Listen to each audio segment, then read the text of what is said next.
समाज, विश्व हिंदू परिषद, बजरंग दल ये लड़ाई लड़ेगा और आगे इस मंदिर को न्याय दिलाकर हम सभी रहेंगे। जय श्री राम। बीजेपी पे आरोप लगा रहा है सर, मराठीमध्ये सांगाल की तुम्ही या ठिकाणी मंदिराला भेट दिली, दर्शन देखील केलं, आरती केली आणि स्टेजची ऑर्डर आहे, काय सांगाल मराठी? नाही मी म्हणतो त्याच्यासाठी बघा, जे उद्धव साहेब ठाकरेने 2 दिवस पूर्वी जे स्टेटमेंट दिलेला की एक है तो सेफ है, त्यांचं म्हणणं असं होता की मंदिर इकडे सेफ नाही. तर उद्धव साहेबाला आपण एवढंच सांगू इच्छितो की केंद्रामध्ये अजूनही हिंदुत्ववादी सरकार आहे आणि ते हिंदू समाजचं सर्व काय ऐकताय. जे काय जे समस्या असतील मंदिराची किंवा काही, ते संपूर्ण ताकदीने आपल्या बरोबर आहे केंद्र सरकार. सर, मराठीमध्ये सर सांगाल, मराठी प्रशासनाशी काय बातचीत झाली, काय सांगाल मराठीमध्ये? मी आणि आमचे अध्यक्ष आशिष सलारजी आणि विश्व हिंदू परिषदचे आणि बजरंग दलचे सर्व नेते स्वतः अश्विनी वैष्णव साहेबांशी बोलले. जे स्थानिक जे जनरल मॅनेजर आहे मीना साहेब त्याच्याशी बोलले. काल एक प्रतिनिधी मंडळ विश्व हिंदू परिषद बजरंग दलच्या रेल्वेचे सर्व अधिकाऱ्यांना भेटला होता विटीमध्ये आणि त्याने काल आजमध्ये सर्व पेपरची तपासणी करून आज स्टे ऑर्डर जारी केलेला आहे. आपण समजू शकता की कानूनमध्ये एक प्रोसेस असता, काय एक नोटीस झाला तर पूर्वी त्याने स्टे करावा लागता, नंतर ते तपासणी करून ते ऑर्डर कॅन्सल करता. आज ये फर्स्ट स्टेज पूर्ण झाली आहे. आता मंदिरच्या काय होणार नाही, मंदिरमध्ये पूर्वीप्रमाणे आरती आणि धर्म आराधना सुरू रहना है। हिंदी में सर, हिंदी में बताएं सर, ट्रस्ट से क्या बात हुई आपकी? हमारे अध्यक्ष आशीष सैलार जी और विश्व हिंदू परिषद और बजरंग दल के सभी लोगों ने इसके बारे में जब से ये आया था, जानकारी मिली थी, तब से केंद्र सरकार से और रेलवे के सब अधिकारियों से बात की।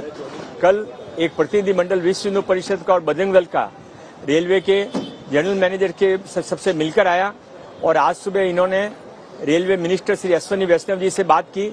हमारे अध्यक्ष आशीष सैलार जी ने भी बात की, मैंने भी बात की और उसके बाद में अभी उसका स्टे ऑर्डर इश्यू कर दिया गया है।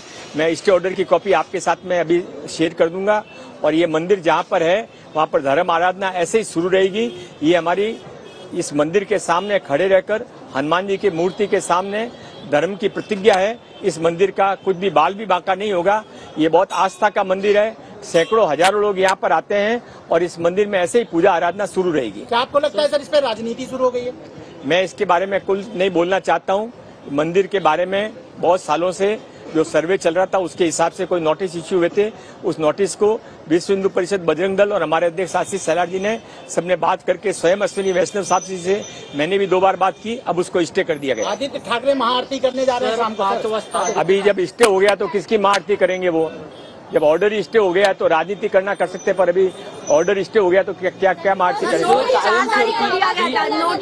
नोटिस 4 तारीख को दिया गया था, जबकि उद्धव ठाकरे की आवाज उठाने के बाद आवाज उठवल्यानंतर अशा पद्धतीचं चाललं असं चर्चा आहे, काय बोलता? असं आहे ते चर्चा में त्या आता धर्माचा प्रश्न आहे, आस्थाचा प्रश्न आहे, त्यामध्ये राजनीती आणायची गरज नाही। आता ते स्टे झाला, आता कसा राजनीती करायची? तर मंदिरचं काय होणार नाही, मंदिर इथेच उभा राहणार आहे। आम्ही तुमच्या सर्वांसमोर ते विश्व हिंदू परिषदचे लोक आम्ही आणि जे कोणी मंदिर में आस्था रखतात सर्वांना शब्द देतो। याच्या अगोदर पण नोटीस आल्या होत्या, तरी देखील पुन्हा एकदा डिमोलिशनची कारवाईची नोटीस आली होती, ही कायमस्वरूपी असं आहे आणि याच परिसरातल्या आणखीन देखील मंदिरांना नोटीस आलेल्या आहेत। जे मंदिर जुने आहे त्या मंदिराचा काय होणार नाही। सर्व मंदिरचे वाचवण्यासाठी विश्व हिंदू परिषद बजरंग दल आणि सर्व हिंदू समाज प्रयत्न करणार आहे, प्रयत्न यशस्वी होणार आहे। हा जे सरकार आहे हा सरकार लोकांच्या ऐकता धर्माच्या आम्ही स्वतः माननीय अश्विनी वैष्णव साहेबांशी बोललो, आमचे अध्यक्ष आशीष सैलारजी बोलले, विश्व हिंदू परिषदचे लोक बोलले, त्याने ते स्टे करून आदेश दिला। स्टे ऑर्डर पण माझ्याकडे आलेला आहे। कायमस्वरूपीसाठी स्टे असणार आहे का? कारण याच्या अगोदर देखील स्टे ऑर्डर आली होती, पुन्हा एकदा रेल्वे पुणे कोडे स्टे ऑर्डर आली, मला दाखवा कधी आली, मला माहित नाही। आता माझ्या माहितीप्रमाणे first time notice issue Hola तर फर्स्ट टाइम स्टे झाला। आम्ही शब्द देतो, हा मंदिराच्या विश्व हिंदू परिषदचे लोक, बजरंग दलचे लोक, आमचे आशीष सैलारजी स्वतः एकत्र होऊन शब्द देतात। हा मंदिरचा काय होणार आस्थाचा प्रश्न आहे। इथे मंदिर हजारो सेवक भाविक आता दर्शन घेता, पूजा करता। ते मंदिर अतिशय जुना मंदिर आहे, त्या मंदिरचा काय होणार नाही। धन्यवाद।